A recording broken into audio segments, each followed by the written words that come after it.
stranka zares zelo odgovorno, resno in z polnim angažmajem prispeva k naporom slovenske vlade, da bi v časih, ki so zelo zahtevni in za vsako vladno ekipo skrajno stresni, delovala načelno, povezovalno in vsebinsko utemeljeno. V institucionalnem smislu, v sistemskem smislu smo na pomembnih področjih vzpostavili mehanizme, za katere upam z tega mesta jasno in glasno povedati, da bo zaradi njih naša država dobra in boljša. Vsi ugotavljamo, da 18 ministrstev za tako malo državo in zaradi zdravih javnih financ in zaradi večje koordinacije nujno zahteva ureditev, ki bo pomenila, lahko rečemo, verjetno skoraj prepolovitev števila ministrstev v naslednjem mandatu. Ampak brez teh okvirov, ki jih pripravljamo, torej združevanja služb, podpornih služb, bo naslednji korak bistveno težji. Smo se pa zavezali, da ga storimo ravno iz razlogov, ki sem jih prej omenila. V nadaljnjem letu še enkrat z zmanjšanjem števila ministrstev, z sprejemom zakona o negospodarskih javnih službah in po moji oceni in upanju tudi volilne zakonodaje, bomo lahko na koncu v tej stranki ugotovili, da smo program, ki smo si ga na tem področju zastavili kot izziv uresničiti v tej vladi, uresničili v celoti. Jaz zdaj po 2 letih ocenjujem, da smo v bistvu imeli prav in da smo se odločili prav, ko smo tudi razvojne spodbude usmerili v zdrava podjetja. Kajti danes lahko že rečem, nekateri projekti so že izvedeni, tudi ta podjetja so dobila nek zagon, vidijo, da jim država stoji ob strani in dejansko vlagajo, razvijajo proizvode in sem prepričana, da tudi ko bo te krize konec, bodo prav tisti, ki so danes vlagali, lahko uspešno konkurirali na globalnem trgu. Naša debata v naslednjih letih ne morejo biti več minimalne plače. Ne morejo biti minimalne plače in pa boj za delovna mesta, ki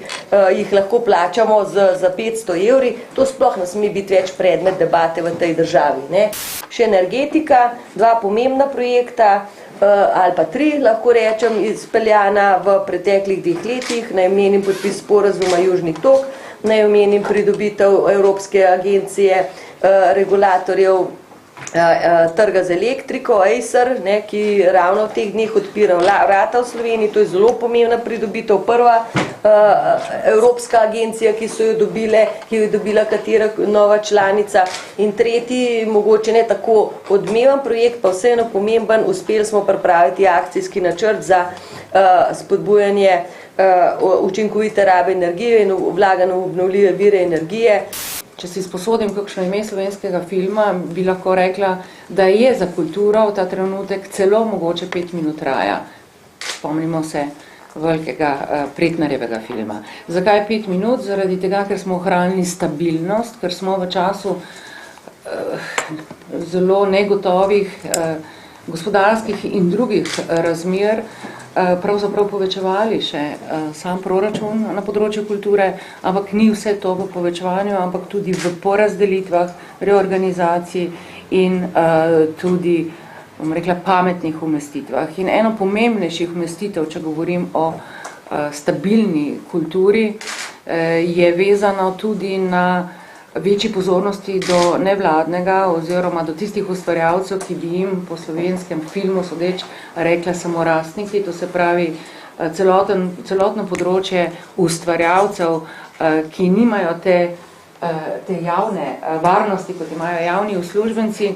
in so odvisni od pravzaprav svoje moči in participacije tudi znotraj državnih pomoči. Da je bilo to obdobje čas brez pravljic. Čas brez pravljic, zaradi tega, ker smo bili soočeni z zelo trdim soočenjem, kjer se je bilo potrebno boriti za kulturo, znotraj seveda nemirnega časa, to je nedvoumno dejstvo, ampak tudi znotraj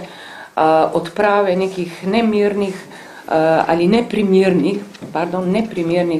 rešitev, ki so bile dediščine prejšnjega mandata. Mi smo spremenili nekih 8 zakonov, 4 so na mizi, ampak ni vse v zakonih, absolutno ne, je v ljudeh. Zato se mi zdi, da bo zelo pomemben premik se zgodil tudi v prihodnosti, ko bomo pomanjkanju dobesedno kritične mase, sploh pa vodstvenih delavcev v naših kulturnih inštitucijah in sploh managementu poskusili odpreti na univerzi nova vrata za študij tudi na tem področju. Ne umetniških študijev, ampak dobesedno tistih, da se lahko s kulturo sooča tudi na bistveno bolj odgovorno upravljalski način. Čas, ko se soočamo, ali pa se naše ministrstvo sooča z odgovorno potrebo po pojasnjevanju v primeru zakona o RTV Slovenija, smo zato govorim o trenutku odločitve, s pomočjo Čapovega filma, ki je mimogrede prvi v slovenski kinematografiji upeljal spravo. Skratka, zakon o RTV Slovenija je za vse nas pravzaprav, velika naloga, da se javnosti obrnemo s tem, da pojasnimo sploh, kaj neka rešitev prinaša v luči vseh tistih neresnic, o katerih se danes v slovenskem prostoru soočamo. Smo napisali zakon, ki uvaja tajkunizacijo, komercializacijo in privatizacijo. Sama menim, da, in tukaj si bom sposodila še enkrat slovenski film, da so ti očitki dobesedno 3 prispevki k slovenski blaznosti. Blaznost v temu, da se v projektu, kot je napisan, s katerim smo se ukvarjali v zakonu, leto pa pol, in to z vsemi konstruktivnimi pomočmi stroke, s pogajanji sindikati in z privzemanjem vseh dobrih praks, ki so zelo definirane v evropskem prostoru, kaj so to javni servisi,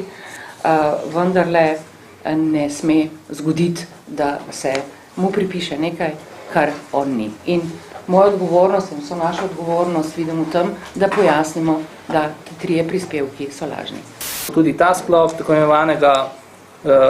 prehajanja ali utrjevanja Slovenije kot družbe znanja bil nujen sestavni del. In kakor je to resor, ki je nehvaležen z vidika političnega obrata kapitala, ker učinki niso merljivi v mandatih, ki so na razpolago politikom od volitev do volitev, kakor so se ga voditelji političnih strank izogibali vedno doslej in sem prepričan, da se ga bodo tudi v prihodnje, pa je vendarle se pokazalo, že v teh 2 letih, da je bila to odločitev, ki seveda ni neposredno koristila ne stranki zares, ne predsedniku stranke zares, ne meni osebno, ampak je bila odločitev, ki je zelo veliko in prepričan sem, da bo čas to zelo nedvoumno pokazal,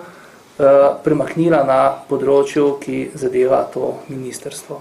Mi imamo opravka na tem področju za 20-letno stagnacijo, več kot 20-letno, od sredine 80-ih let vlaganj države v raziskave in razvoj. Približno 0,5% bruto domačega proizvoda je bilo v tem času konstantno namenjeno za to področje. Mi smo v letu 9 in 10 to dvignili za 50% v najtežjih in proračunsko najzahtevnejših letih. Dodana vrednost, o kateri je govorila Darja, dobra država, o kateri je govorila Irma in dialogi kultur, ki jih je s temi tudi filmskimi prispodobami nakazala Majda, so razbral ključen element nekega celovitega okolja, v katerem je mogoče krepiti ključen potencial, ki ga Slovenija ima, in to je ustvarjalnost. In zato, da bi to ustvarjalnost, da bi se ta ustvarjalnost lahko sprostila,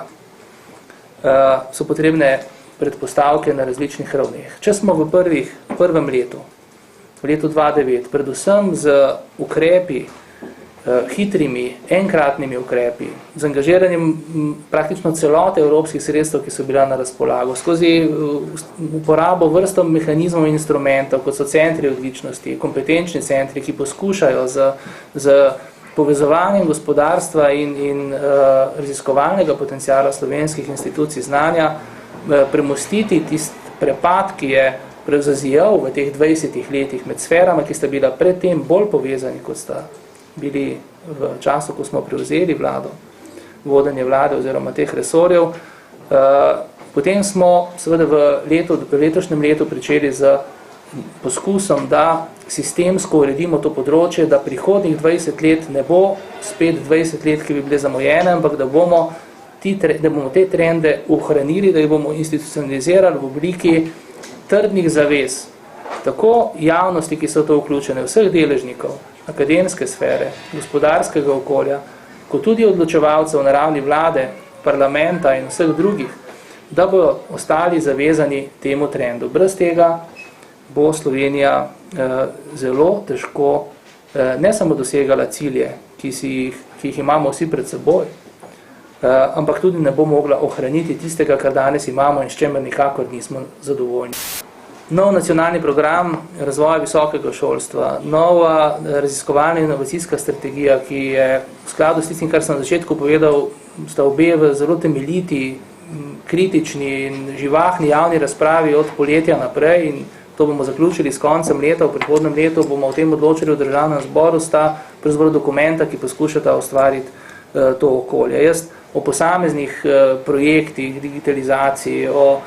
na področju informacijske združbe oziroma elektronskih komunikacij, o problemih določenih institucionalnih stisk, o reševanju situacije s korotanom, pa kupom teh malih stvari, ki so bile pomembne, ampak pravzaprav njihova veličina ne presega te osnovne zastavitve, ki je dolgoročna. Ne želim pravzaprav te pozornosti vaše tukaj omejevati. Želim samo ob tem, kot neko sklepno misel, preden predamo vam končno besedo, poudariti, da ste iz naših nastopov lahko razbrali, da imamo dobre razloge, da sodelujemo v tej vladi. Mandat je na polovici, naša bilanca govori o tem, kar počnemo, ti rejtingi pa mislim, da govorijo o mnogočem drugem, o uspešnosti nekih drugih dejavnosti, bolj kot pa o neuspešnosti morebitni naše stranke. Kar se tiče gospe Zalokarjeve, jaz sem se vrnil iz tujine v torek, po noči, včeraj sem imel cel dan obveznosti, danes je bila odsotna, se nismo mogli sestati, jutri gre za 3 dni na pot v tujino, tako da bomo predvideno se srečala v ponedeljek, sam sem to predlagal, smo se pa dobila večkrat v zadnjem času, tudi v prejšnjem tednu smo imeli kar nekaj resnih in temeljitih sestankov na to temo. Vem, da je bil v torek sestanek poslanske skupine, na kateri je bilo nedvoumno sporočilo vseh članov poslanske skupine, da ostajajo člani te poslanske skupine, kljub raznim tudi pozivom ali pa glasbi različnih siren, tudi upokojenih med njimi, ki so jih deležni. No, jaz mislim, da smo zelo natančno izrisali to, kaj pomeni oranžni cunami realno v slovenski politiki. To pomeni, da se upravlja dela, ki 20 let niso bila upravljena in zaradi katerih je Slovenija tako boleče v času recesije pristala trdno na tleh. In zaradi katerih bo tudi okrevanje krajše, ker bližnjic žal ni. Bližnjice, ki je obirala slovenska politika v preteklosti, so tiste, ki so pravzaprav se izkazale kot najdaljše poti do tistega blagostanja, ki bi ga želeli, da bi v Sloveniji obstajalo.